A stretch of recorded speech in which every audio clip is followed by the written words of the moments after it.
ይሄን ጸሎት ከኔ ጋር በእምነት አብራችሁ ስትጸልዩ የሚቀየሩ ነገሮች አሉ። ሙሉ የሆነ በረከት፣ ሙሉ የሆነ የተባረከ ህይወት በህይወታችሁ ላይ እንዲገለጥ ጸልያለሁ በጌታ በኢየሱስ ክርስቶስ ስም። አባታችሁ ባለጸጋ ነው። አባታችሁ የተባረከ ነው። አባታችሁ የተባረከ ብቻ ሳይሆን የበረከቶች ምንጭ ነው። የበረከቶች ምንጭ ነው። የሰላም ምንጭ ነው። የደስታ ምንጭ ነው። የእረፍት ምንጭ ነው። ከዚህ አባት የተገኛችሁ ልጆች ናችሁ። ከየትም የተገኛችሁ ልጆች አይደላችሁ። በደሙ በላቡ በመስቀል ላይ የወለዳችሁ ልጆቹ ናችሁ። ስለዚህ በጌታ በኢየሱስ ስም ጸልያለሁ። በእናንተ ህይወት ላይ ጨለማ አይሰለጥንም። አጋንንት አይሰለጥንም። ጭንገፋ አይሰለጥ፣ ድህነት አይሰለጥ። በናዝሬቱ በጌታ በኢየሱስ ስም እንደ እግዚአብሔር ቃል ጸልያለሁ በጌታ በኢየሱስ ስም። የበረከት አባት ካላችሁበት ቦታ ነፃ ወጣችሁ። የእናንተን ሐዘን፣ የእናንተን ለቅሶ፣ የእናንተን እንባ ማየት የማይወድ አምላካችሁ ነፃ ወጣችሁ በጌታ በኢየሱስ ስም። የእግዚአብሔር ቃል በዕብራውያን ምዕራፍ 11 ላይ እንደዚህ ይላል፣ እግዚአብሔርን ያለ እምነት ደስ ማሰኘት አይቻልም ይላል። እምነት ደግሞ ምንድነው ብሎ በዛው ምዕራፍ ላይ ሲያወራ እምነት ማለት የማናየውን ነገር እንደሆነ መረዳት ነው። ያላየነውን ነገር እንደሆነ እንደሚሆን መረዳት ነው ይላል። ከኔ ጋር አብራችሁ ስትጸልዩ እነዚህ የምንጸልያቸው ነገሮች እንደሚሆኑ አምናችሁ እያያችሁ ጸልዩ። ባለ ትዳር ትሆናላችሁ። እግዚአብሔር ትዳርና ልጆች ይሰጣችኋል ስልሽ እድሜ እኮ 40 ገብቷል አትበይ። እግዚአብሔር ቢዝነስ ይሰጣል። እግዚአብሔር ትልልቅ ድርጅቶችን አሳልፎ በእጅ ይሰጣል ስልህ አሁን እኮ በ5000 ብር ተቀጥሬ ነው ምሰራው አትበለኝ። እግዚአብሔር የወደፊቱን ያያል ካንተ ይልቅ። እግዚአብሔር የነገው የሚባለው ቀን ላይ እየኖረው ነው ያንን ቀን። ስለዚህ በእምነት አብራችሁን ጸልዩ በጌታ በኢየሱስ ስም። የኔ ፋይናንስ ተለቀቀ፣ የኔ ስራ ተለቀቀ። እግዚአብሔርን ተለቅቄ አመልከው ዘንድ፣ እግዚአብሔርን ተለቅቄ አከብረውና በህይወቴ ላይ እገልጠው ዘንድ፣ በህይወቴ ላይ ቀንበሮች በሙሉ እንዲነሱ ጸልያለሁ። በህይወቴ ላይ በየትኛውም መልኩ በእናቴ በአባቴ በወንድሜ በእህቴ በልጆቼ በባለቤቴ በሚስቴ በባሌ ህይወት ላይ እንደ እባብ እንደ ሰንሰለት የተጠመጠመ ነገር በጌታ በኢየሱስ ስም ተነቀለ። በናዝሬቱ በጌታ በኢየሱስ ስም ተነቀለ። በናዝሬቱ በጌታ በኢየሱስ ስም ይሄ እባብ እንዲነቀል እንዲሞት ጸልያለሁ በጌታ በኢየሱስ ስም። ልክ የጌታ ሰዎች ይሄን ጸሎት ከጸለያችሁ በኋላ በህይወታችሁ ላይ እንግዳ ነገሮችን ማየት ትጀምራላችሁ። እግዚአብሔር ምስክሬ ነው። በዚህ ሳምንት ለየት ያሉ ነገሮች የሚያዩ ሰዎች አሉ ከመካከላችሁ። ለየት ያሉ የሚያዩ ሰዎች አሉ። ምክንያቱም እግዚአብሔር ከእናንተ ጋር አብሮ መሆኑን መታዩባቸው ምልክቶች መፈጠር ይጀምራል። በእውነትም የእግዚአብሔር እጅ ከኔ ጋር ናት የምትሉትን ምስክርነት እንድትቀበሉ ጸልያለሁ። ለምስክርነት እንዲያበቃችሁ እግዚአብሔር በኢየሱስ ስም ጸልያለሁ። ከዚህ በኋላ በህይወታችሁ ላይ ለረጅም ዓመት ታስረው የቆዩ ነገሮች መለቀቅ ይጀምራሉ። እግዚአብሔር አምላክ በህይወታችሁ ውስጥ ጣልቃ ይገባል። እግዚአብሔር መንፈስ ይሄንን ጸሎት ተጠቅሞ ይሄንን ከኔና ከናንተ ጋር ያለውን ህብረት ተጠቅሞ ብዙዎች ነፃ እንደሚወጡ አምናለሁ። ብዙዎች ካሉበት ጭንቀት፣ እስራት፣ በሽታና ደዌ፣ የድህነት ቀንበር፣ የማጣት ቀንበር፣ የጭንገፋ ቀንበር፣ በስራቸው ያለመሳካት ቀንበር፣ በሰዎች ፊት ሞገስን የማጣት ቀንበር፣ በቤተሰቦቻቸው በዘመዶቻቸው ዘንድ ሰላምን የማጣት ቀንበር ከነሱ ህይወት ላይ እንደሚነቀል ጸልያለሁ። ከዛ በኋላ ደግሞ እግዚአብሔር መንፈስ ሞገስን ይጨምርላችኋል፣ መወደድን ይጨምርላችኋል፣ በስራችሁ ስኬትን ይጨምርላችኋል። የጀመራችኋት ነገር 100 እጥፍና 1000 እጥፍ እንዲባዛ ያደርግላችኋል። በትንሹ በጥቂቱ ጀምራችሁ በብዙ ታተርፋላችሁ። እግዚአብሔር እጆቻችሁ ላይ ያለውን ነገር ለልጅ ልጆቻችሁ እስኪተርፍ ድረስ ያባዘዋል በጌታ በኢየሱስ ስም።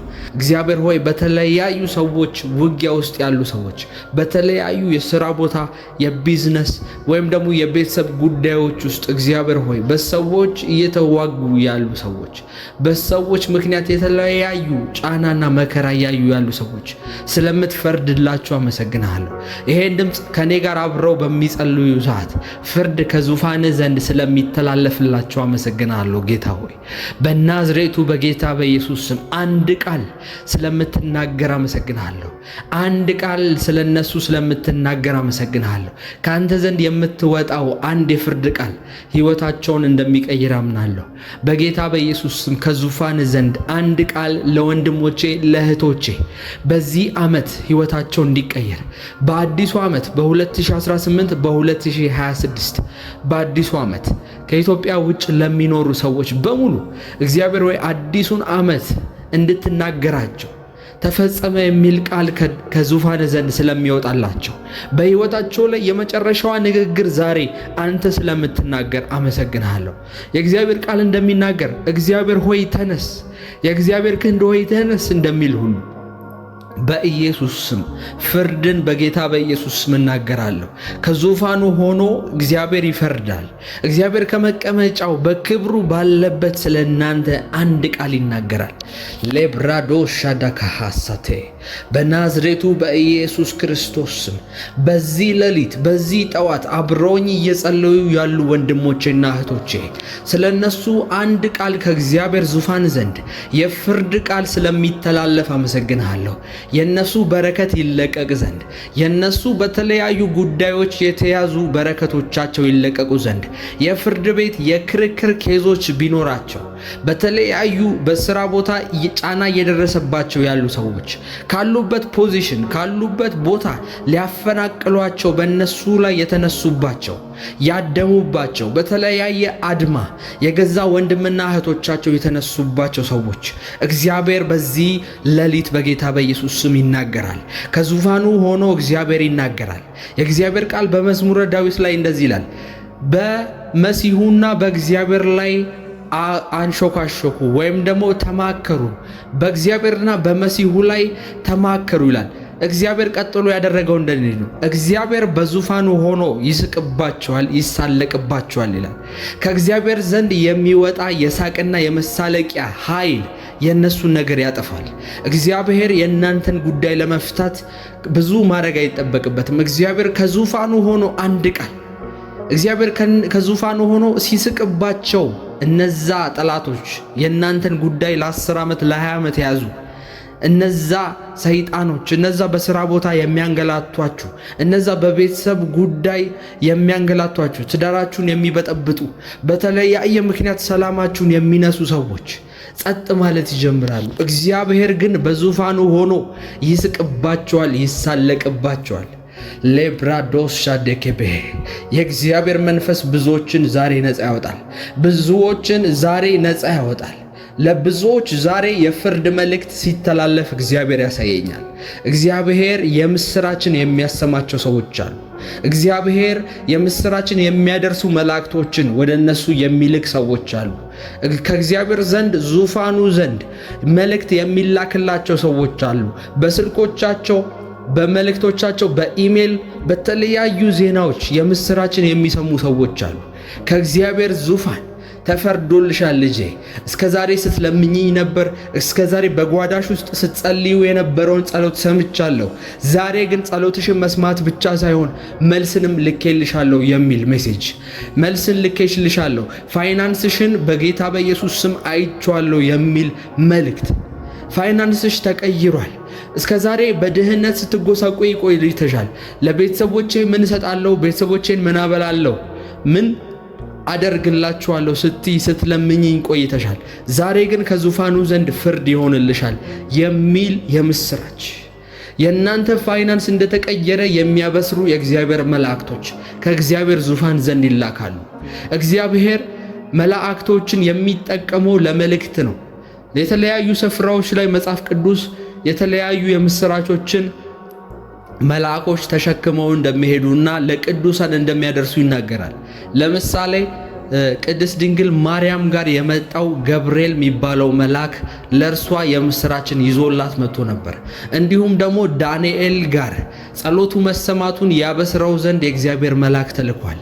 በተለያዩ ስፍራዎች ያ በሐዋርያት ሥራ ላይ መስዋዕቱን በየጊዜው ይሰዋ የነበረው መስዋዕትህ በእግዚአብሔር ፊት ታይቶልሃል፣ አሁን ግን ወንጌልን መቀበል አለብህ ተብሎ ወንጌልን የተቀበለውም ሰውዬ በተለያዩ ስፍራዎች መላእክቶች ለሰዎች ቅዱስ የሆነ መልካምን የምስራች ያቀርባሉ። እኛ የምንጸልየው ዛሬ ከእግዚአብሔር ዘንድ የምስራቾች እንዲለቀቁ ነው። ይሄን ድምፅ ለሚሰሙ ከዚህ ጸሎት ጋር አብረው ተስማምተው አሜን እያሉ ለሚጸልዩ ሰዎች በዓለም ዙሪያ በየትኛውም ስፍራ ቢሆኑ አሜን በሚሉና በሚስማሙ አብረውኝ በመንፈስ በሚጸልዩ ሰዓት ከእግዚአብሔር ዙፋን ዘንድ የነሱን ነገር እንደተለቀቀ የሚያሳይ የምስራች፣ የነሱ ነገር እንደተከፋፈተ የሚያሳይ የምስራች የያዙ መላእክቶች ሲለቀቁ አያለሁ። በመንፈሴ በተለያዩ ስፍራዎች የእግዚአብሔር መላእክቶች ሲሄዱ አያለሁ። ከእግዚአብሔር ዙፋን ዘንድ መልስ ለብዙ ሰዎች ሲታደል አያለሁ። ይሄ ዓመት በመከራ ነው ያለቀልኝ፣ የሚቀጥለውስ ዓመት እንደዚህ ነው ወይም የሆነው ብለው እያለቀሱ ያሉ በአሜሪካ፣ በዩናይትድ ስቴትስ በተለያዩ ግዛቶች ውስጥ ያሉ ሰዎች፣ በቴክሳስ ውስጥ ያሉ ሰዎች፣ በሚኒሶታ ውስጥ ያሉ ሰዎች፣ በተለያዩ ግዛቶች ውስጥ ያሉ ሰዎች በጌታ በኢየሱስ ስም የዚህ የምስራች ተካፋይ እንዲሆኑ ጸልያለሁ። በአውሮፓ፣ በጀርመኒ፣ በፍራንስ፣ በዩኬ፣ በሳውዲ አረቢያ፣ በአረብ ሀገራት ሙስሊም በሚኖርባቸው ሀገራቶች ውስጥ የሚኖሩ እህቶቼ በጌታ በኢየሱስ ስም የምስራች እንዲደርሳችሁ ጸልያለሁ። ይሄ መልአክ በጌታ በኢየሱስ ስም የእያንዳንዱን ቤት እንዲያንኳኳ እጸልያለሁ። የእያንዳንዱን ስልክ እንዲያንኳኳ፣ የእያንዳንዱን ሜሴጅ እንዲያንኳኳ በኢየሱስ ስም ጸልያለሁ። ኢሜሎች እንዲያንኳኳ በጌታ በኢየሱስ ስም ጸልያለሁ። መልካም የምስራች በዋትሳፕ፣ በቴሌግራማችሁ፣ በተለያዩ ሶሻል ሚዲያዎቻችሁ መልካም የምስራች ትሰማላችሁ። ለረጅም ጊዜ ተያይዞ የነበረ ነገር እንደተለቀቀ ይነግሯችኋል። የመሬቱ ጉዳይ እንደተለቀቀ ይነግሯችኋል። ቢዝነሱ እንደተፈቀደላችሁ ይነግሯችኋል። ቢዝነስ እንድትሰሩ በጀት እንደተፈቀደላችሁ፣ በሚሊዮኖች እንደተፈቀደላችሁ ይነግሯችኋል። በቤተሰቦቻችሁ የምስራች ትሰማላችሁ። በትዳር ማጣት ምክንያት ልባችሁ የደከመ እድሜ እየሄደብኝ ነው ያላችሁ ሴቶች እህቶቼ ከዚህ ሰዓት ጀምሮ እግዚአብሔር የምስራችን ያሰማችኋል። ልታገቡ እንደሆነ እግዚአብሔር መልካም ሰው ሊሰጣችሁ እንደሆነ በምስራች ያሳያችኋል። በናዝሬቱ በጌታ በኢየሱስ ስም ጸልያለሁ። የእግዚአብሔር ቃል እንደሚናገር የእግዚአብሔር በረከት ልብን ታስደስታለች፣ ክፉም በውስጧ የላትም፣ ነቀፌታም የላትም እንደሚል ሙሉ ነው የእግዚአብሔር በረከት። በአንዱ ጎድሎ በአንደኛው የሚሞላ አይደለም። በሁሉም የህይወታችሁ አቅጣጫ ላይ የጎደለ ነገር ቢኖር በጌታ በኢየሱስ ስም ጸልያለሁ። ከዚህ ቀን ጀምሮ የምስራች ሆነላችሁ። ስትጠብቁት የነበረው የምስራች ዜና፣ ስትጠብቁት የነበረው መልእክት፣ ፋይናንሳችሁ እንደተቀየረ፣ አካውንታችሁ ውስጥ ያለው የገንዘብ አማውንት እንደተቀየረ በጌታ በኢየሱስ ስም የሚያሳዩ የምስራቾች ወደ እናንተ እየሮጡ እየመጡ ነው። መላእክቶች እየመጡ ነው። ከዙፋኑ ዘንድ ፍርድ እየፈጠነ ነው። ፍርድ እየፈጠነ ነው። ጸልዩ። አሁን በምትጸልዩ ሰዓት የእግዚአብሔር መንፈስ ከመቼውም ይልቅ ክፍት ነው። የእግዚአብሔር መንፈስ እናንተን ለማግኘት የእናንተን ህይወት ለመቀየር ቅርብ ነው። እየጸለያችሁ ያለ የእናንተ ነገር በድብቅ ይሰራል። በድብቅ ይሰራል። በድብቅ ይሰራል። በጀርባ የእግዚአብሔር መንፈስ ነገሮችን ይጠግናቸዋል። ስለ እናንተ ሲል የእግዚአብሔር መላእክቶችን ይልካቸዋል። በሰሜን፣ በደቡብ፣ በምስራቅ፣ በምዕራብ የእግዚአብሔር መላእክቶች ይላካሉ። በኦሪት ዘፍጥረት ምዕራፍ 49 ቁጥር 22 ላይ እንደዚህ ይላል። በጌታ በኢየሱስ ስም አነባለሁ። ዮሴፍ ትንሹ የፍሬ ዛፍ ነው፣ በምንጭ አጠገብ የሚያፈራ የፍሬ ዛፍ፣ ሐረጎቹም በግጥር ላይ ያድጋሉ። ቀስተኞች አስቸገሩት፣ ነደፉትም፣ ተቃወሙትም። ነገር ግን ቀስቱ እንደ ጸና ቀረ። የእጆቹም ክንድ በያዕቆብ አምላክ እጅ በረታ። በዚያው በጠባቂው በእስራኤል አምድ በአባትህ አምላክ እርሱም በሚረዳ ሁሉንም በሚችል አምላክ እርሱም በሚባርክህ በሰማይ በረከት ከላይ በሚገኝ በጥልቅም በረከት ከታች በሚሰራጭ በጡትና በማኅፀን በረከት የተባረክሁን ይላል። ይገርማችኋል። ዮሴፍ ትንሹ የፍሬ ዛፍ ነው፣ በምንጭ አጠገብ የሚያፈራ የፍሬ ዛፍ ነው ይልና ሐረጎቹም ይላል በቅጥር ላይ ያድጋሉ። ይሄ ማለት ዮሴፍ ከፊቱ ቅጥር ነበረ ማለት ነው። እንዲሁም ቀጥሎም እንደዚህ ይላል፣ ቀስተኞች አስቸገሩት፣ ነደፉትም፣ ተቃወሙትም ይላል። ቅጥሮች ብቻ አይደሉም። አንዳንዴ በህይወታችን ላይ ቀስተኞች ይነሱብናል። ነዳፊዎች እባቦች ይነሱብናል። ሰው የሆኑ ግን ቀስተኛ የሆኑ ሰው የሆኑ ግን በንግግራቸው ውስጥ የእባብ እፉኝት ያለባቸው መርዛማ የሆኑ ሰዎች ሊነድፉን የሚመጡ በመንገዳችን ስንሄድ እንቅፋት የሚሆኑብን ሰዎች ይነሱብናል። ነገር ግን እንደዚህ ይላል ቀጥሎ በቁጥር 24 ላይ ነገር ግን ቀስቱ እንደ ጸናች ቀረች፣ የእጆቹም ክንድ በያዕቆብ አምላክ እጅ በረታ፣ በዚያው በጠባቂው በእስራኤል አምድ ይላል። ክብር ለኢየሱስ ይሁን። ይገርማችኋል፣ ዮሴፍ በሕይወቱ ላይ ያየው የመከራ አይነት የለም። ከወንድሞቹ መሸጥ አንስቶ እናትና አባቱ እንኳን እስኪጸየፉትና እስኪገስጹት ድረስ የእግዚአብሔርን በውስጡ የነበረውን ፕላን በውስጡ የነበረውን የእግዚአብሔር ዴስቲኒ ሰዎች ሪጀክት ያደርጉት ነበር፣ ይቃወሙት ነበር። በውስጡ ትልቅ የእግዚአብሔር ዓላማ ስለነበረ ከምድሩ ተሰዶ በግብፃውያን ምድር እንደ እንግዳ እንደ ባሪያ እስኪሆን ድረስ በውስጡ ያለውን ነገር ሰዎች ይቃወሙት ነበር። ከፊቱ ቅጥር ነበር፣ ከፊቱ ግንብ ነበር። እግዚአብሔር ወዳሳየው ህልም እንዳይገባ፣ እግዚአብሔር ወዳሳየው ራእይ እንዳይገባ ከፊቱ የተለያዩ ብሎክ የሚያደርጉት መንገዶች ተዘግተውበት ነበር። መንገዶች መዘጋት ብቻ አይደለም ግን ቀጥሎ ደግሞ ያን ግንብ አለፍኩት ሲል ቀስተኞች አሉ። ቀስተኞች ይወረውሩታል፣ ይዋጉታል፣ ሊገሉት ይወረውሩበታል። ለምን? ከፊቱ እግዚአብሔር አስቀምጦ ነበር። ከፊቱ እግዚአብሔር ፕላንና ሐሳብ አስቀምጦ ነበር። በዛ ምክንያት ፋይት ያደርጉት ነበር። ቀስተኞች ብቻ አይደለም። ሶስተኛው የዮሴፍ ፋይት የነበረው ደግሞ እባቦች ነበሩ። እንደ እባቦች የሆኑ ሰዎች፣ በመርዛቸው የሚናደፉ ሰዎች፣ እፉኝት የሆኑ ሰዎች በመርዛማ እባባቸው ይነክሱት ነበር። ነገር ግን እግዚአብሔር በያዕቆብ አምላክ በተማመነው አምላክ ቀስቱ በረታች ይላል፣ ቀስቱ ጸናች ይላል። በናዝሬቱ በጌታ በኢየሱስ ስም በተለያየ መንገድ እናንተን ፋይት እያደረጋችሁ እየተዋጋችሁ ያለ የመናፍስት አሰራር፣ የክፉ ሰዎች አሰራር፣ የተለያዩ ድግምትና እርግማኖች ከሕይወታችሁ ላይ ተነቀለ። በናዝሬቱ በጌታ በኢየሱስ ስም ከፊታችሁ አታልፉትም ተብሎ የተቀመጠባችሁን ግንብ ዛሬ ማለፍ ሆነላችሁ። ከፊታችሁ አትችሏቸውም ተብለው የተደረደሩትን ቀስተኞች የእናንተ ቀስት ግን ከነሱ በላይ ሲጸና ያለው በናዝሬቱ በጌታ በኢየሱስ ስም እንደ እባብ መርዛማ የሆኑ እባቦች ሰዎች በእናንተ ሕይወት ላይ የእናንተ ደስታ የማያስደስታቸው የእናንተ መውደቅ የነሱ ደስታ የሆኑ ሰዎች በናዝሬቱ በጌታ በኢየሱስ ስም አንገታቸው እንዲቆረጥ ጸልያለሁ። በእነሱ አናት ላይ እግራችሁን ጭናችሁ እንዲሰለጥኑባቸው ጸልያለሁ። ከዚህ ደቂቃና ሰዓት ጀምሮ በጌታ በኢየሱስ ስም ነገሮቻችሁ ተለቀቁ፣ ተለቀቁ። ይሄን ድምፅ የሚሰማ ስፒሪት በሙሉ ከእናንተ ላይፍ ላይ ተነቀለ በጌታ በኢየሱስ ስም። በናዝሬቱ በጌታ በኢየሱስ ስም፣ በናዝሬቱ በጌታ በኢየሱስ ስም ጉልበታችሁን አጠንክራችሁ ለትንሽ ደቂቃ አብራችሁን ጸልዩ። እመኑኝ እየተቀየሩ ያሉ ነገሮች አሉ። ይሄን ነገሮች የምታውቁት በነጋታው ነው። እነዚህን ነገሮች የምታውቁት ከ3 ቀን በኋላ፣ ከ1 ወር በኋላ፣ ከሳምንታት በኋላ ነው። በህይወታችሁ ትልልቅ ምስክርነቶች እየተቀበላችሁ ታያላችሁ። በህይወታችሁ ይሄንንማ አላልፈውም ብላችሁ ተስፋ የቆረጣችሁባቸው ነገሮች ሲፈጸሙ በዓይናችሁ ታያላችሁ። ድል ሲሆንላችሁ ታያላችሁ። ቀስታችሁ ከነሱ ቀስት ይልቅ ሲበረታ ታያላችሁ። በእግዚአብሔር አምላክ ክንድ በያዕቆብ አምላክ ክንድ ተማምኗልና አስጥለዋለሁ ብሎ እንደተናገረ በናዝሬቱ በጌታ በኢየሱስ ስም በዚህ ማለዳ፣ በዚህ ሌሊት፣ በዚህ ምሽት ሁላችሁም ቀስታችሁን አንስታችሁ እንድትዋጉ ከእግዚአብሔር ጎን ቆማችሁ እንድትጸልዩ አበረታታችኋለሁ። እንደ እግዚአብሔር ቃል በጌታ በኢየሱስ ስም እንጸልያለን። ከዚህ ሰዓትና ደቂቃ ጀምሮ የትኛውም የጨለማ ጉልበት፣ የጨለማ አሰራር እንዲነቀል ጸልያለሁ።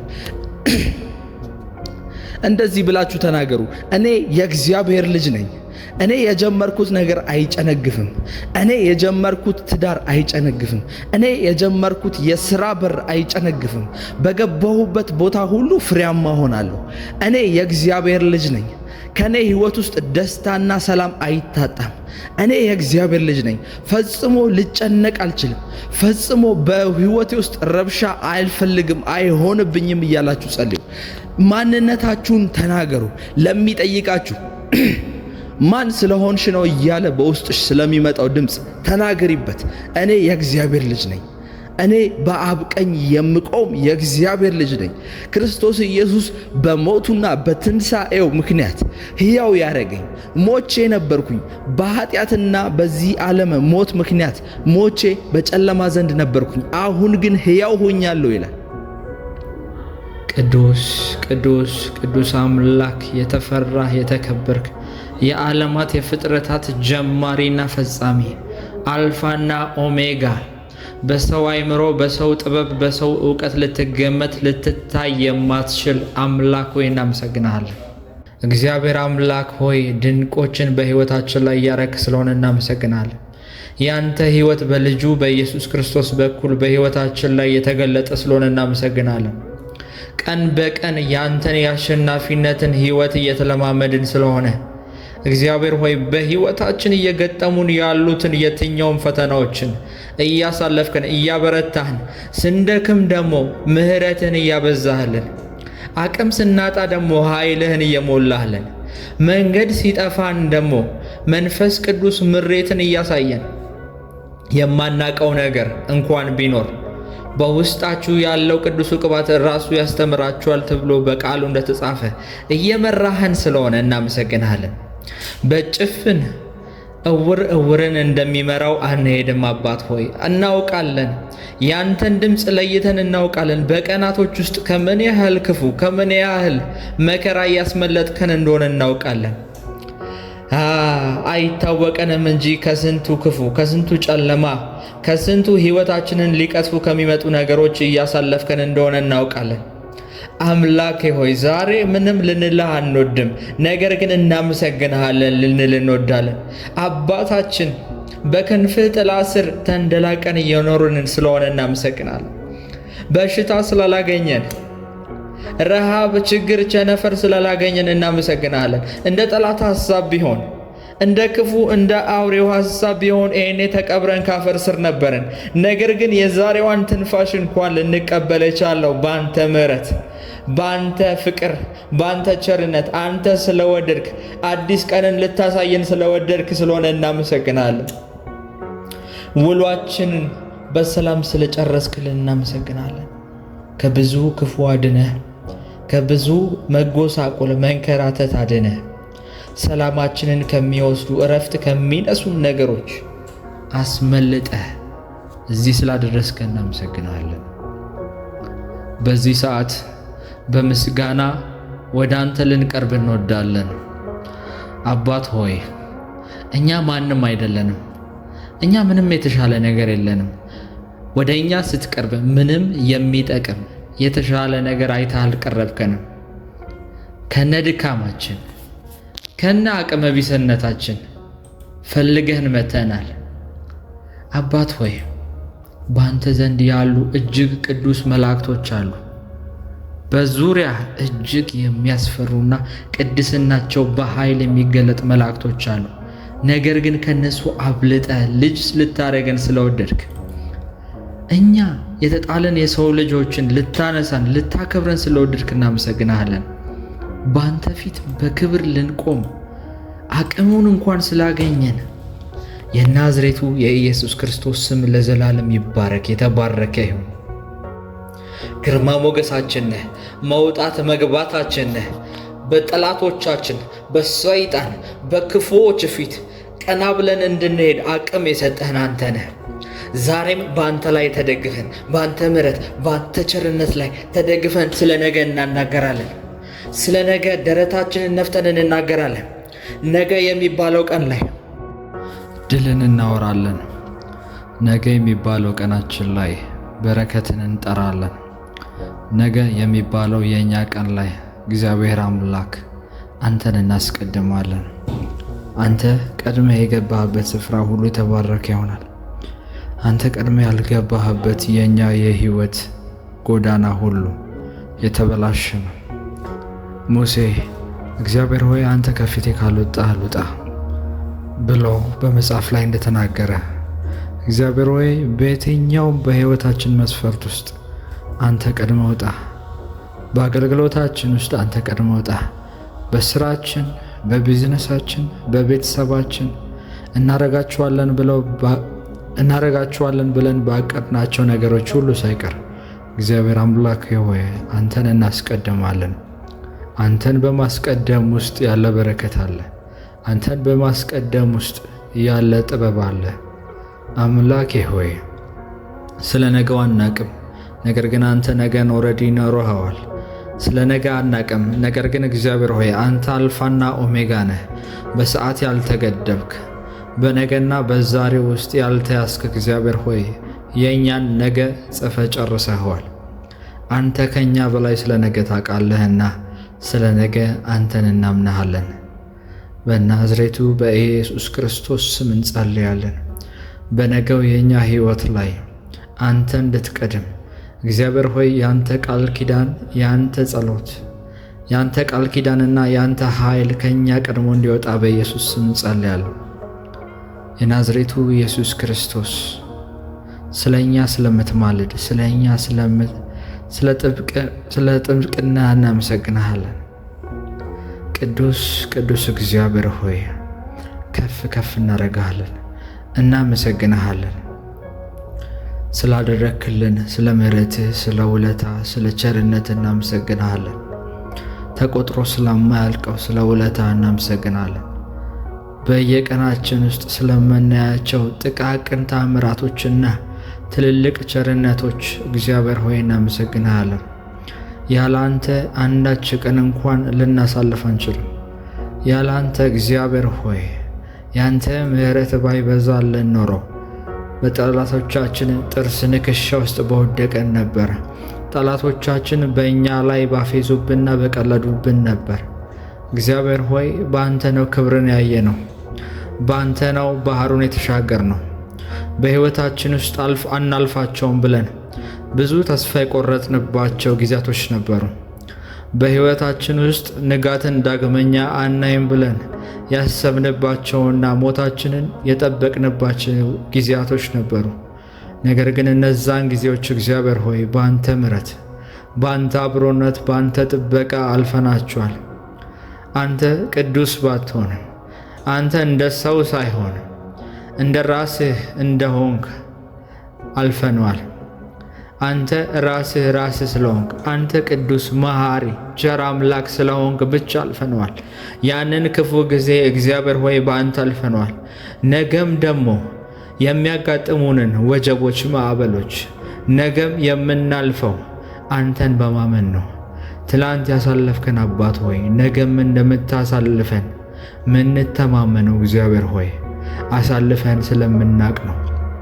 ያለፍንበት ወጀብና ማዕበል ቢጠይቁት ይመሰክራል። ያሳለፍናቸው ጊዜያቶች፣ በረዶችና ማዕበሎች፣ ሙቀትና ቀዝቃዛ ስፍራዎች እግዚአብሔር ሆይ ያንተን ታማኝነት፣ ያንተን ፍቅርነት፣ ያንተን አብሮ ከኛ ጋር መቆም ይመሰክራሉ። እግዚአብሔር ሆይ ወዳጆች፣ ቤተሰቦች፣ ጓደኞች በከዱ ጊዜ፣ ቀኑ ሲከፋ እነሱ በሸሹ ጊዜ ባጠገባችን የነበርከው አንተ ነህ። ቃልህን ያላጠፍከው አንተ ነህ። ነገሮች ሁሉ ሲበረቱብን፣ ሕይወት ሁሉ ማዕበልና ወጀብ ሲሆንብን ፊትህን ያላዞርክብን አንተ ነህ። አሁንም ስለ ነገ አንፈራም፣ ምክንያቱም አንተ አለህልን። ስለ ነገ ማንም ወዳጅ ከኛ ጋር አብሮ እንዲቆም አንፈልግም። ስለ ነገ የትኛው ባለጠጋ ሰዎች፣ ባለጠጋ ዘመዶችን አንመካም። ምክንያቱም እግዚአብሔር ሆይ በቃልህ እንዲህ ብለህ ተናግረሃልና ማንም በሰው የሚመካ የተረገመ ነው ብለሃልና። በሥጋ ለባሽ በደምና በሥጋ ከሴት ከተወለደ ሁሉ መደገፍ ከኛ ሕይወት ይራቅ። በሰው እንታመን ዘንድ እግዚአብሔር ሆይ በሰው ላይ እንደገፍ ዘንድ እግዚአብሔር ሆይ ወደዚህ አይነቱ መሳሳት አታስጠባን። ወደዚህ አይነቱ መሳሳት አታስገባን። እግዚአብሔር ሆይ በአንተ ላይ ያለን እምነት ይጨምር ዘንድ አሁንም እርዳን። በአንተ ላይ ያለን መታመን ይጨምር ዘንድ አይኖቻችን ከበፊቱ ይልቅ እጅግ እንዲከፈቱ እንለምንሃለን። ስለ አንተ ያለን እውቀት፣ ስለ አንተ ያለን ብርታት፣ መረዳታችን ይልቅ ይጠነክር ዘንድ ከቀን ወደ ቀን ይበረታና እጅግ ከፍ ይል ዘንድ እግዚአብሔር ሆይ እርዳን። አንተ ያረዳኸው ሰው በአንተ ፊት ሊቆም አይችልም። ባንተ ፊት መቆም እጅግ ከባድ ነገር ነው። እግዚአብሔር ሆይ ዕለት በዕለት ያንተን ፊት መሻት ዋጋ የሚያስከፍል ነገር ነው። ሁሉም ሰው በቀላሉ ማድረግ የማይችለው ነገር ነው። ለዛ ነው ወደ እግዚአብሔር የምትወስደዋ መንገድ እጅግ ጠባብ ሆና ወደ ሌላኛው የሚወስደው መንገድ ግን እጅግ ሰፊ የሆነው። ጌታ ሆይ ብዙዎች ተጠርተዋል፣ ብዙዎች ግን ወደ አንተ አይገቡም። ቃልህም እንደዛ ይላል። ነገር ግን ከተጠሩት እጅግ ጥቂት እንኳን ሰዎች መካከል አንዱን እንሆን ዘንድ እንለምንሃለን። ጀምረን ብቻ የምናቋርጥበት ብቻ ሳይሆን ጀምረን ሄደን ነበር ብቻ የምንልበት ሳይሆን ጀምረን ጨርሰናል የምንልበትን ብርታቱን አንተ ስጠን። ጀምሬ ከእግዚአብሔር ጋር ብርቱ ተጋድሎዬን አብሬ ጨርሻለሁ የምልበትን ሕይወት ኖር ዘንድ አባቴ ሆይ ብርታቱን አሁንም ስጠኝ። ጌታ ሆይ ባሪያህ ዳዊት እንደለመነ እኔም አንድ ነገር ለምንሃለሁ። እኔንና በዚህ በጸሎት ላይ ላለነው ሁሉ ወክዬ እግዚአብሔር ሆይ ለምንሃለሁ፣ በቤትህ እስከ ዘላለም እንኖር ዘንድ ጌታ ሆይ ዘመናችን በአንተ ፊት በአንተ እግር ዘንድ በህልውናው ዙሪያ ዕድሜያችን ይበላና ያልቅ ዘንድ እንለምንሃለን። ነፍሳችን ላይ ካንተ በላይ ከባድ ነገር አያጋጥማት። በሕይወታችን ኢየሱስ ብለን ቀጣይ የምንጠራው ስም አይኑር። በጌታ በኢየሱስ ስም መዋላችን፣ ማደራችን፣ መነሳታችን፣ መተኛታችን፣ የሕይወታችን ሩጫ ሁሉ በአንተ ህልውና ውስጥ ጀምሮ ይለቅ።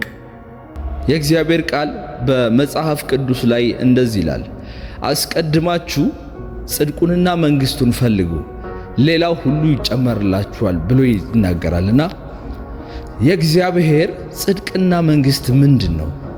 ይገርማችኋል። በእግዚአብሔር ጽድቅና መንግሥት ውስጥ ረብሻ የለም፣ ጭንቀት የለም፣ ድህነት የለም። በእግዚአብሔር መንግሥትና ጽድቅ ውስጥ ድህነት የለም። አሁን በእግዚአብሔር መንግሥት ውስጥ ድንገት ብትገኙ ወይም የእግዚአብሔርን መንግሥት ሊያስጎበኛችሁ ቢፈልግ ምድራችን ላይ አይደለም ዓለማችን ላይ ሁሉም ቦታ አይተነው የማናውቀው የባለጸግነት ሕይወት ነው ያለው። የመትረፍረፍ ሕይወት ነው ያለው። በወርቅ በአልማዝ የተሽቆጠቆጠ በጣም የተዋበ በእግዚአብሔር ፕሬዘንስ ምክንያት በጣም ያማረ እጅግ ውብ ቦታ ነው። እዛ ቦታ ሄዳችሁ ለማኝ ልታዩ አትችሉ። እዛ ቦታ ሄዳችሁ እጦት ወይም ችግር ወይም ጭንገፋ ያለበት ቦታ አይደለም። እዚህ ምድር ላይ የምናያቸው ነገሮች እዛ ላይ አናያቸው። ለዛ ነው ከእግዚአብሔር ጋር ስንጣበቅ የእግዚአብሔር መንግሥት በእኛ ላይ መስራት ይጀምራል። የእግዚአብሔር መንግሥት ታዲያ እንደዚህ ውብ ከሆነ በሽታ ከሌለበት፣ ችግር ከሌለበት፣ ኃጢአት ከሌለበት እኛ በዚህ ምድር ላይ የምንጸየፋቸው የምንጠላቸው ችግር፣ ስቃይ፣ ሐዘን፣ በሽታ፣ አለመሳካት፣ ቅንጭር ብሎ መቅረት፣ ክስ፣ ፍቺ፣ ሞገስ ማጣት፣ በሰው ዘንድ አለመወደድ፣ እነዚህ ሁሉ ነገሮች በእግዚአብሔር መንግሥት ውስጥ የሉ። ታዲያ ኢየሱስ አንድ ጊዜ ታዲያ የእግዚአብሔር መንግሥት ወዴት ናት ብለው ጠየቁት ደቀ መዛሙርቶች። ኢየሱስ እንደዚህ አላቸው፣ እውነት እላችኋለሁ የእግዚአብሔር መንግሥት በዛም አይደለችም፣ ይልቁኑ በመካከላችን ናት ይላል። ማለት ይሄ የምንፈልገው ሕይወት ወደፊት ገና በዘላለማዊ ሕይወት ውስጥ ስንኖር እንደዚህ እንሆናለን ብለው የምንመኘው ሕይወት አሁን ነው እያላቸው ነው ኢየሱስ። በመካከላችን ነው እያላቸው ነው።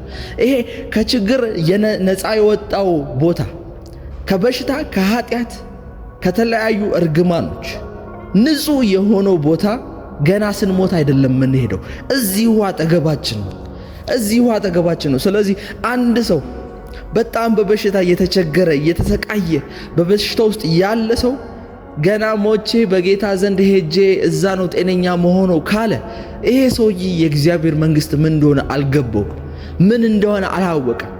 የእግዚአብሔር መንግሥት ውስጥ በሽታ የለም፣ ጤንነት አለ፣ ደስታ አለ፣ ተድላ አለ። አዎ ታዲያ የእግዚአብሔር መንግሥት የት ነው ሲባል የእግዚአብሔር መንግሥት እዚሁ ነው፣ እዚሁ በመካከላችን ነው። ምንድነው ማድረግ ያለብን? በእግዚአብሔር መንግሥት ውስጥ ገብተን ጤናችንን መውሰድ፣ ዘላለማዊ ሕይወት ገና ሞተን እግዚአብሔር ጋር ሄደን በዛኛው ብቻ ምን ኖረው አይደለም። ይገርማችኋል። ዘላለማዊ ህይወት ጌታን እንደ ግል እንዳዳኛችን አድርገን ከተቀበልን ቀን ጀምሮ ዘላለማዊ ህይወትን እየኖርነው ነው። ነገር ግን እንደ ዕውቀታችን መጠን አልተገለጠልንም። የእግዚአብሔር ቃል ሕዝቤ ዕውቀት በማጣቱ የተነሳ ጠፍቷል ይላል። ዕውቀት በማጣታችሁ የተነሳ የእግዚአብሔርን ህይወት እንዳትኖሩ እያረጋችሁ ነው። ዕውቀት ከማጣታችሁ የተነሳ የእግዚአብሔርን ዘላለማዊ ህይወት በዚህ ምድር ላይ እንዳትገልጡት እየተያዛችሁ ነው። ምክንያቱም ሃይማኖት የሚያስተምረው ትምህርት አለ፣ ቤተሰብ የሚያስተምረው ትምህርት አለ፣ አሕዛቦች የሚያስተምሩት ትምህርት አሉ። ተነስታችሁ እኔ ልታመም አልችልም፣ ምክንያቱም የእግዚአብሔር መንግስት በእኔ ህይወት ውስጥ አለ፣ ኢየሱስ በእኔ ህይወት ውስጥ አለ፣ መንፈስ ቅዱስ ማደሪያ ነኝ፣ የመንፈስ ቅዱስ ቤተ መቅደስ ነኝ ስትሉ የቸርች ሽማግሌዎች ናቸው መጀመሪያ የሚገስጿችሁ። አይ እኛ ስጋንን እንታመማለን፣ በሽታ ይዘናል፣ ድህነት ይዘናል ብለው የሚነሱባችሁ ራሳቸው ሰንደይ ስኩል ያስተማሯችሁ አስተማሪዎች ናቸው። እንደዚህ አይነት ዕውቀት ውስጣችሁ ስለገባ ኢየሱስ ራሱ ነፃ ሊያወጣችሁ ቢፈልግ አይችልም። ስለዚህ ማድረግ ያለባችሁ ነገር ምንድነው? በራሳችሁ ላይ ተናገሩ። እኔ የእግዚአብሔር ልጅ ነኝ፣ የእግዚአብሔር የመንግስቱ ወራሽ ነኝ። የእግዚአብሔር የመንግስቱ ወራሽ መሆኑ ደግሞ ገና ሞቼ ኢየሱስ ጋር ከመሄዴ በኋላ ሳይሆን አሁን እዚህ ምድር ላይ ያለው የእግዚአብሔርን መንግስት ህይወት እለማመዳለሁ በህይወቴ ላይ። የእግዚአብሔር መንግስት ባለጸጋ ከሆነ እኔም ባለጸጋ ነኝ። የእግዚአብሔር መንግስት በሽታ የሌለበት የጤናማ ህይወት ከሆነ እዚሁ እግዚአብሔር ጤናማ ያደርገኛል። በሽታን ከኔ ህይወት ላይ ይነቅላል። አለመሳካት፣ ጭንገፋ፣ በሁሉ ነገር ፌል ማድረግ በኔ ህይወት ላይ በጌታ በኢየሱስ ስም አይሆንም። በናዝሬቱ በጌታ በኢየሱስ ስም አይሆንም። ይሄን ድምፅ ለሚሰማ ሰው በሙሉ ከሞት አመለጠ፣ ከጭንገፋ አመለጠ። ከዛ ኋላ ምን ይላል? አስቀድማችሁ የእግዚአብሔርን ጽድቅና መንግስቱን ፈልጉ፣ ከዛ ኋላስ ሌላ ሁሉም ይጨመርላችኋል። ይሄ ማለት ሁሉም ይጨመርላችኋል። በረከቱ፣ ገንዘቡ፣ ፋይናንሱ፣ ቢዝነሱ፣ ትዳሩ ሁሉም ይጨመርላችኋል። አስቀድማችሁ ግን ምን ፈልጉ? የእግዚአብሔርን መንግስት ፈልጉ። አስቀድማችሁ የእግዚአብሔርን ጽድቅና መንግስቱን ፈልጉ። የእግዚአብሔርን ጽድቅና መንግስቱን ፈልጉ፣ ሌላው በሙሉ ይጨመርላችኋል። ለዛ ነው ኢየሱስ እንደዚህ ያላቸው፣ መንግስት ሰማያት በዚህም በዛም አይደለም በመካከላችን ናት ይላል። ዛሬ በዚህ ከኔ ጋር የምትጸልዩ ሰዎች በሙሉ ልነግራችሁ የምፈልገው አሁን እየጸለይን ሳለ የእግዚአብሔር መንግስት በመካከላችን ናት፣ እዚሁ ናት። ስለዚህ ይሄንን መንግስት ካገኘን ደግሞ ሌላው ነገር በሙሉ ዛሬ ይጨመርላችኋል። ሌላው ነገር በሙሉ ዛሬ ይጨመርላችኋል። በፋይናንሳችሁ ላይ ይጨመርላችኋል። በቢዝነሳችሁ ላይ ይጨመራችሁለታል። በጀመራችሁት ሱቅ፣ በጀመራችሁት የችርቻሮ፣ የንግድ፣ የኮንስትራክሽን፣ የጤና፣ የትኛውም አይነት ቢዝነስ መጨመር ሆነላችሁ። በጌታ በኢየሱስ ስምና ስልጣን፣ በጌታ በኢየሱስ ስምና ስልጣን መጨመር ሆነላችሁ። ወደ ኋላ አትቀሩም፣ አትያዙም። በጌታ በኢየሱስ ስም እግዚአብሔር እግሮቻችሁን እንደ ተኩላ እግሮች ያፈጥናችኋል። በጌታ በኢየሱስ ስም አትያዙም። እንደ ኤልያስ እግሮች ሰረገላን ያስቀድማችኋል። ፍጥነት በእናንተ ህይወት ላይ ሆነ፣ መለኮታዊ ፍጥነት በእኔ ላይ ሆነ እያላችሁ ጸልዩ። እግሮቻችሁን እየነካችሁ እነዚህ እግሮች አይዘገዩ። እግዚአብሔር ካሰበላቸው ነገሮች አይዘገዩ። ዮሴፍ ከዛ ሁሉ ተቃውሞ፣ ከዛ ሁሉ ቅጥርና ግርግዳ፣ ከዛ ሁሉ የእባብ እፉኝት በኋላ እግዚአብሔር በራሱ ታይምና በራሱ ጊዜ እግዚአብሔር ድልን ሰጠው። በሚፈልግበት ቦታ ሁሉ እግዚአብሔር መራው። እግዚአብሔር ይሄ ብቻ አይደለም፣ ኃጢአትን በመንገዱ ላይ የሚመጡበትን እንቅፋቶች በሙሉ የሚያልፍበት ኃይል በውስጡ ላይ ጨመረ። በናዝሬቱ በኢየሱስ ስም ጸልያለሁ። ልባችሁ እንዲቀየር ጸልያለሁ። እግዚአብሔር ላየላችሁ ዓላማ፣ እግዚአብሔር ወደፊት ለእናንተ ሰጣለሁ ብሎ ላየላችሁ በረከት ልባችሁ እንዲጠነክር ጸልያለሁ። ልባችሁ እንዲጠነክር ጸልያለሁ። ራኮሳና ማንደለኪያ ሬሻታካ ሐሶታ ባራደሌ በአዲስ ቋንቋ መናገር የምትችሉ በሙሉ አብራችሁን ይጸልዩ። ምክንያቱም የእግዚአብሔር ቃል እንደዚህ ይላል፣ ልሳንን የሚያወራ ከእግዚአብሔር ጋር ሚስጥራትን ያወራል። መንፈስ ቅዱስ በውስጣችሁ ሆኖ ደግሞ ስለምን እንደምትጸልዩ ባታውቁ እንኳን መንፈስ ቅዱስ በልባችሁ ሆኖ በማይናገር መቃተት ለእናንተ ይማልዳል ይላል።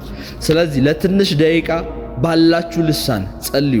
እግዚአብሔር መንፈስ በእናንተ ህይወት ላይ መስራት ይጀምራል።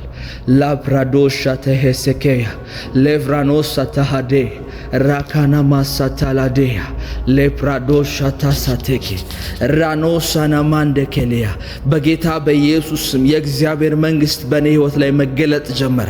እኔ የእግዚአብሔር ቅዱስ ማደሪያ ነኝ። የእኔ ሰውነት የእግዚአብሔር ቤተ መቅደስ ነው። የመንፈስ ቅዱስ ቤተ መቅደስ ነው።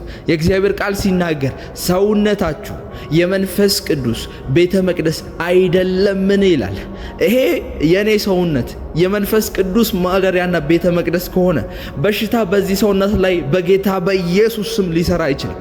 ድህነት በዚህ ሰውነት ላይ በጌታ በኢየሱስ ስም ሊሰራ አይችልም። ጀምሮ መጨንገፍ፣ ጀምሮ ማቋረጥ፣ ቢዝነስ ይሁን ስራ ይሁን ንግድ ይሁን በየትኛውም መንገድ እግዚአብሔር ወዳየልኝ በረከት፣ እግዚአብሔር ወዳየልኝ የስኬት መንገድ ልቆም አልችልም። ቢኮዝ ይሄ ሰውነት፣ ይሄ የለበስኩት ሰውነት የመንፈስ ቅዱስ ማደሪያ ነው። የመንፈስ ቅዱስ ማደሪያ ነው። የመንፈስ ቅዱስ ማደሪያ ነው። በናዝሬቱ በጌታ በኢየሱስ ስም ጸልያለሁ። ይሄ ሰውነት በውስጡ ካለው መንፈስ የተነሳ መባረክ ጀመረ። ህይወታችሁ መጎብኘት ጀመረ። ከዚህ ቀን በኋላ በዚህ 3 ቀን ውስጥ በዚህ ሳምንት ውስጥ እግዚአብሔር እጁን እንዲዘረጋላችሁ ጸለይኩኝ። የእግዚአብሔር እጅ ከእናንተ ጋር ሆኖ እንድታዩት ጸለይኩኝ። በኢየሱስ ስም በብዙ ምስክርነት በብዙ ድንቆች መመለስ እንዲሆን ጸለይኩኝ። እንደ እግዚአብሔር ቃል ጸልየናል። በእናንተ ህይወት ላይ መገለጥ ጀመረ። ፍሬ ማፍራት ጀመራችሁ። በናዝሬቱ በጌታ በኢየሱስም እምነታችሁ ጨመረ። እምነታችሁ ጨመረ። ጭንቀት ከናንተ ህይወት ላይ ተነቀለ። በተለያዩ ጉዳዮች እየተጨነቃችሁ ያላችሁ ሰዎች፣ እኔ ርዕሳቸውን እንኳን የማላውቃቸው ጉዳዮች እግዚአብሔር አምላክ ግን ያውቃቸዋል። እኔ ስለምን እንደተጨነቃችሁ አላቅም። እኔ በምን ርዕስ ጉዳይ እግዚአብሔር ፊት እያለቀሳችሁ እንደሆነ አላቅም። እግዚአብሔር ግን ከዚህ ሰዓት በኋላ ይሄን ቀንበር ከናንተ ላይፍ ላይ ያነሳዋል። ይሄን ቅጥር አልፋችሁ የምትሄዱበት ልዩ የሆነ መለኮታዊ ጉልበት ይጨመርላችኋል። ልዩ የሆነ መለኮታዊ ጉልበት ይጨመርላችኋል። የእግዚአብሔር መንፈስ በኃይል በልዩነት በእናንተ ላይ ይሰራል። ፍሬያማ ትሆናላችሁ። መከናወን ትሆናላችሁ። ከቤተሰቦቻችሁ ቀዳሚ የሚባረክ ሰው ትሆናላችሁ። ቤተሰቦቻችሁን ከተለያየ ቀንበርና እርግማን ነፃ የምታወጡ ትሆናላችሁ። እግዚአብሔር ለምድራችሁ ለሀገራችሁ የምትተርፉ ሰዎች ያደርጋችኋል። ይሄ ጸሎት ከኔ ጋር አብሮ ተስማምቶ ለሚጸልይ ሰው በጌታ በኢየሱስ ስም በሮች በኃይል ይከፈቱለታል። በሮች በኃይል ይከፈቱለታል። እንደ እግዚአብሔር ቃል እግዚአብሔር በሚለው መሰረት ኪዳኑ ይጎበኘዋል። ኪዳኑ ይባርከዋል። ኪዳኑ ይባርከዋል በጌታ በኢየሱስ ስም። የእግዚአብሔር ቃል አሁን እያነበብነው ያለው ቦታ ላይ ዘፍጥረት 49 ላይ ከሰማይ ከሚወርድ በረከት ከምድርም በሚወጣ በጠል በረከት ይላል። ይሄ ማለት እግዚአብሔር ሲባርክ ከላይ በመንፈሳዊ ብቻ ሳይሆን ከምድርም በሚወጣ በብርና በወርቅም ይባርካል። አንዳንድ ሰዎች እንድንጸልይ የሚፈልጉት ስለ መንፈሳዊ በረከት፣ ስለ መንፈሳዊ እድገት ብቻ ነው። ነገር ግን በምድራዊ ማደግ ይሁንላችሁ ይላል እግዚአብሔር ቃል። ማደጋችሁ በሁሉም ነገር ይሁን ይላል። አንድ ሰው በአንድ በኩል በደንብ አድጎ በሌላ በኩል ግን ከጎደለ የዛ ሰው እድገት ሙሉ አይደለም። ለዛ ነው ስለ ፋይናንስ የምንጸልየው። ለዛ ነው ስለ ቢዝነስ የምንጸልየው። ለዛ ነው ስለ ሪሌሽንሺፕ፣ ስለ ትዳር፣ ስለ ልጆች የምንጸልየው። ምክንያቱም አንድ ሰው በእግዚአብሔር ልጅ በኢየሱስ ክርስቶስ ካመነ በኋላ ዘላለማዊ ሕይወትን ተቀብሏል። ዘላለማዊ ሕይወት ማለት ደግሞ በጣም ረጅም የሆነ ጊዜ ሳይሆን የእግዚአብሔራዊ ሕይወት ማጣት የሌለበት፣ ጎዶሎነት የሌለበት፣ በሙላት ላይ የተመሰረተ ሕይወት ማለት ነው።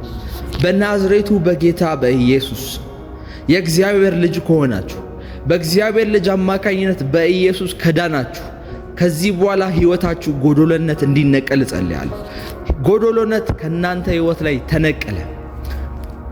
ጎዶሎ በሆናችሁበት በየትኛው መስፈርት እግዚአብሔር ሰዎችን እንዲልክላችሁ ጸልያለሁ። መላእክቶቹን እንዲልክላችሁ ጸልያለሁ። መንፈሱን እንዲልክላችሁ ጸልያለሁ። ነፃ መውጣት በጌታ በኢየሱስ ስም እንዲሆንላችሁ ጸልያለሁ። ነፃ መውጣት እንዲሆንላችሁ ጸልያለሁ። የእግዚአብሔር ያልፈቀደው ሕይወት በእናንተ ላይ አይሆንም። እግዚአብሔር እናንተን ሳያችሁ የተባረከች ናት። እሷማ በልጄ በኢየሱስ ክርስቶስ አማካኝነት የዳነች የተባረከች የበለጸገች ፋይናንሷ ሙሉ የሆነ በጤንነቷ በሕይወቷ በሁሉም አቅጣጫ ፍሬያማ የሆነች እያለ ነው የሚያስበው። ከዚህ ውጭ ግን የሚሆን ነገር ከሆነ በጌታ በኢየሱስ ስም እንዲነቀል ጸልያለሁ። እንዲነቀል ጸልያለሁ። ውጊያችን ከስጋና ከደም ጋር አይደለም። አሁን ስንጸልይ የሚረብሹ መናፍስት አሉ። አሁን እየጸለየን ደስ የማይላቸው መናፍስቶች አሉ። ምክንያቱም እየሆነ ያለውን ነገር ያውቁታል። እየሆነ ያለውን ነገር ያውቁታል። እኛ ሰዎች ስለሆንን ስለ ጤፍ፣ ስለ ሽሮ፣ ስለ በርበሬ እናስባለን። በዚህ ምክንያት መንፈሳዊው ነገር ላይ በብዛት ንቁ አይደለንም፣ አክቲቭ አይደለንም። አክቲቭ ካልሆነ ሰው መንፈሳዊ ዓለም ላይ ምን እየተካሄደ እንደሆነ ካላወቀ ካልገባው በጣም የተሸወደ ሰው ነው። በጣም የተሸወደ ሰው ነው። ለዛ ነው የእግዚአብሔርን ቃል ማንበብ ያለብን። ለዛ ነው የእግዚአብሔር ቃል ጅማትን፣ አጥንትን፣ መንፈስና ስጋን ይለያያል ይላል የእግዚአብሔር ቃል። በእግዚአብሔር ቃል ያላችሁ ዕውቀት ትልቅ ካልሆነ ካላደገ መንፈሳዊ ዓለም ላይ እየተካሄደ ያለው ምን እንደሆነ አታውቁ። ለዛ ነው መዝሙረ ዳዊት ምዕራፍ 119 ላይ የቃሉ ፍቺ ያበራልሃል ይላል። የቃሉ ፍቺ ያበራልሃል ይላል። ቀጥሎ ደግሞ ሞኞችን፣ ሕፃናትን ጥበበኞችና አዋቂዎች ያደርጋል ይላል። በሕይወታችሁ እየተካሄደ ያለውን መንፈሳዊ ጦርነት፣ መንፈሳዊ ውጊያ ያላወቃችሁት የእግዚአብሔር ቃል ፍቺው ስላልበራላችሁ ከዚህ ሰዓትና ደቂቃ ጀምሮ ግን የቃሉ ፍቺ እንዲያበራላችሁ ጸልያለሁ። የቃሉ ፍቺ ሲያበራላችሁ በሕይወቴ እየተካሄደ ያለው ይሄ ነው ብላችሁ መለየት ትጀምራላችሁ። ያኔ ሰይጣን አቅም አይኖረውም በሕይወታችሁ ላይ። ያኔ ጨለማው አቅም አይኖረውም። በጌታ በኢየሱስ ስም እጸልያለሁ አሁን